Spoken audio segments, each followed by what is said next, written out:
If your first hire didn't work out the way you hoped, you probably told yourself a version of this story. You either said that it was the wrong role, or maybe the timing was off, or you picked the wrong person. You may have even said that you just don't know how to lead, which none of these may necessarily be true. Here's what I want you to understand today. In most cases, it's not the person, and it's not that you're a bad leader. It's not even the role. Usually it's because the foundation is lacking. Your business needs a solid foundation that is going to support you, your clients, and your new hires. I've walked through this with enough clients to know, and I'll honestly tell you, I have my own lived version of this as well. When I look back at my own first hire, I can clearly see that there were some things that were missing. And today I want to share with you 5 reasons that your first hire may not have worked out, and things that you can implement now to close the gap so that next hire is the one that you need and deserve for your business. The first reason is you hired from a state of exhaustion, not readiness. And a lot of us do this, right? Most of us are extremely tired and we're not ready. You don't have a system that you can hand off. And you feel like, I just cannot keep doing this and I need to hire now. And the panic sets in. There's no planning. You're just looking for relief, not someone that can come into your business and actually contribute at the level that you need and want them to contribute. So think about this. Are you trying to get from underneath something, or are you trying to build something? That's the question you want to answer. The second reason is that the role was never specific. You know you need help, but needing help is not a job. So what ends up happening is that you have this vague description, like I need help with client stuff, or I need help with the back office.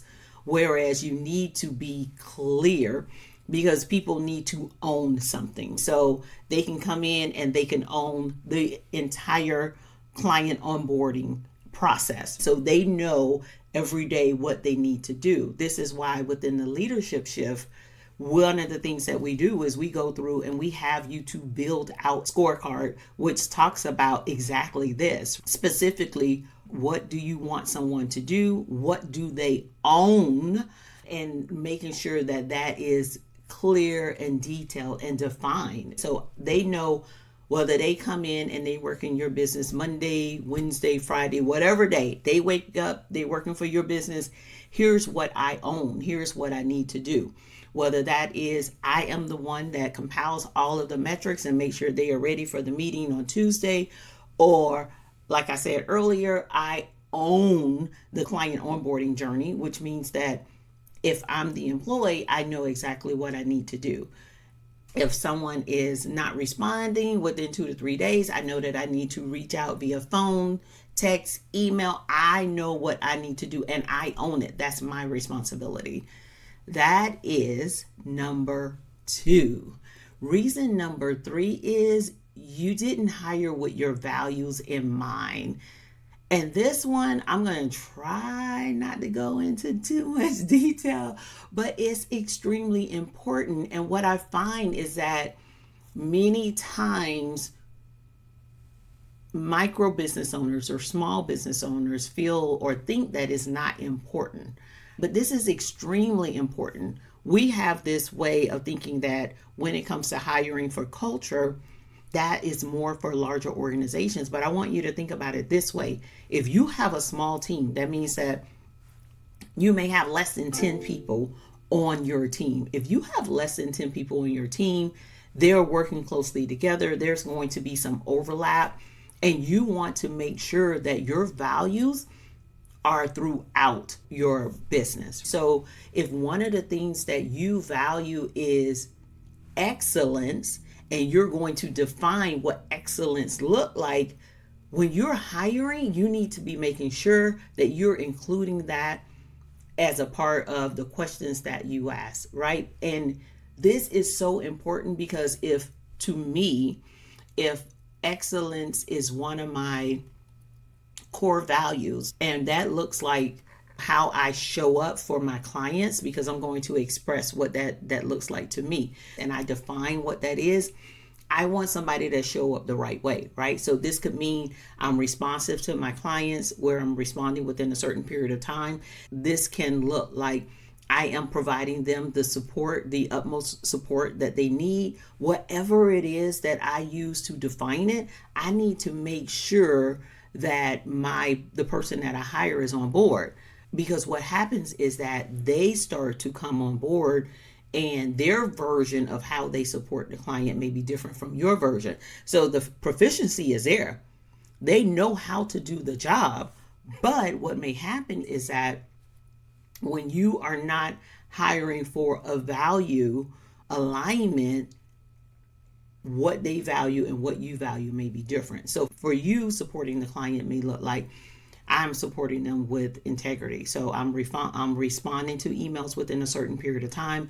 I'm providing a certain level of support. It also can look like if we make an error, I'm making sure that I am communicating that with the customer and trying to make that right. Whereas for them, they may be proficient in doing exactly what it is that you said you wanted them to do, but how they support the client may look differently. And they may value speed. I just want to get it done fast, but it may not be at the same level of quality. Or they may cut corners, or they may hide if they make an error to the client. So you want to be really clear on what your values are and how they walk those out and how they can demonstrate those in your business. And you also want to know when they are not demonstrating it, that you could be able to easily see that and pick that out. And while it's not going to be like 100% where you get it right, but you do want to make sure that when you are having those conversations, that you are asking questions around what it looks like, and allow them to provide you with examples of that value alignment and walking that out. Because I'll tell you, a mismatch isn't a personality difference. You know what I mean? It's not just a matter of personality difference. When you have a value conflict, it shows up as lower standards, redone work, not trusting what goes out under your name. And that is important, right? And again, how you support your client. So I know I went off on a little tangent with that, but I feel like it's extremely important, and it's something that we do not include enough. And a lot of times when we hire, we're hiring because we want somebody that is proficient in the role, which I completely agree with. We need that as a small business owner. But at the same time, I need someone who has a value alignment. So get really clear on what your values are, and make sure that you are able to come up with examples of how that looks when somebody performing their work and walking out in the role. All right, so that is number 3.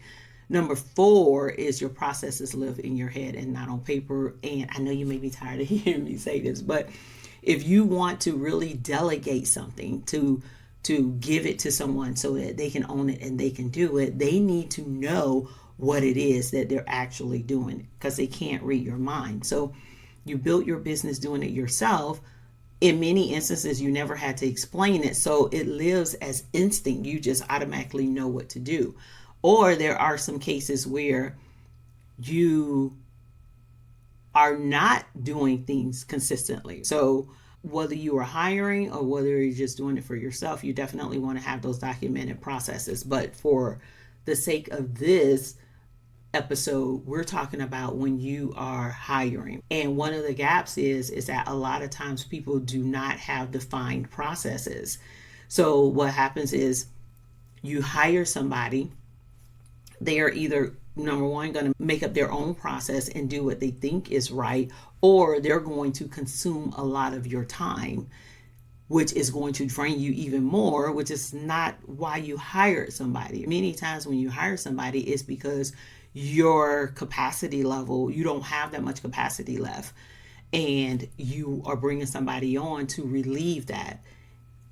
If they are asking you questions and consuming all of that time, you are basically ending up more drained than you were before they got there. So you definitely want to make sure that you have your processes that are written down and documented, and they need to be detailed. This is another thing that we go over in the leadership shift, because these things are just that important and they are a part of your foundation. You don't want people coming in and just trying to figure it out. That can be extremely expensive in terms of the number of mistakes and rework, and also it may hit your client experience. So we want to be really careful with this. Reason number 5, they didn't know what success looks like. You have to, again, going back to that role scorecard, what does success look like? When they come in the first 30 days, 60 days, 90 days, how do they know that they are being successful? How do you know that they're being successful? You have to be able to get really clear on defining what this looks like. They could seem like they're busy and be doing some things, but are they doing the things that you need them to be doing? And are you both on the same page when it comes to what success looks like? Once you define it and you're clear about it, you can share it with them. And then when you have that meeting, whether it's 30 days, 60 days, 90 days, when you have that meeting, now you're having a meeting that says, okay, here's the first 30 days, here's what the expectation was. So if one of the things that they're owning is the client onboarding journey, you are defining in the first 30 days what does success look like at the end of the first 30 days, right? So not just reading your processes, but giving them little things that they can own along the way, right? So it could be a matter of, okay, the emails need to go out. They're automated. They automatically go out. They're going to check and make sure they go out. But if you're not getting the intake form within 2 days, although you may have a follow-up email that goes out, you may want them to get on the phone and actually call them and get in contact with the person. That's something that they could begin to own within the first 30 days, as an example. But what does success look like in those different intervals and as you are ongoing? When you define these things right out the gate, you make for a cleaner onboarding and hiring process. People, they know what it is that is expected of them. You take a lot of the guesswork out of it. And you know, when you are reviewing their work, their effort, their progress, you know if they are where you expect them to be. These are the 5 reasons, the top reasons that a lot of time new hires do not work out. So before you go to the next level where you are going to either make your first hire or next hire, you want to make sure that you start closing some of these gaps. Every single one of them is about what existed or did not exist before the person ever walked through the door. Could be a virtual door as well. You cannot hire your way out of a bad foundation. Your foundation that you have in place should support you, your clients, and your new hires, your team. If anything in these 5 reasons hit close to home, that's not a sign of failure. It's a sign that you have a gap that needs to be closed. And if you want help, if you want assistance, and you don't want to do this alone, check out the Leadership Shift program. It's at signalpartners.com/the shift. Take a look at it and see if it aligns with where you are, and if you feel that it provides the support that you need at this juncture in your business. Another thing that I would strongly recommend is that you do one thing this week. Pick one process that lives in your head right now and write down the steps in order, the way you would explain it out loud to a new person, not assuming that they know anything, assuming that they don't know anything. That single document is the first piece of foundation your next hire is going to need. All right, I will see you next time.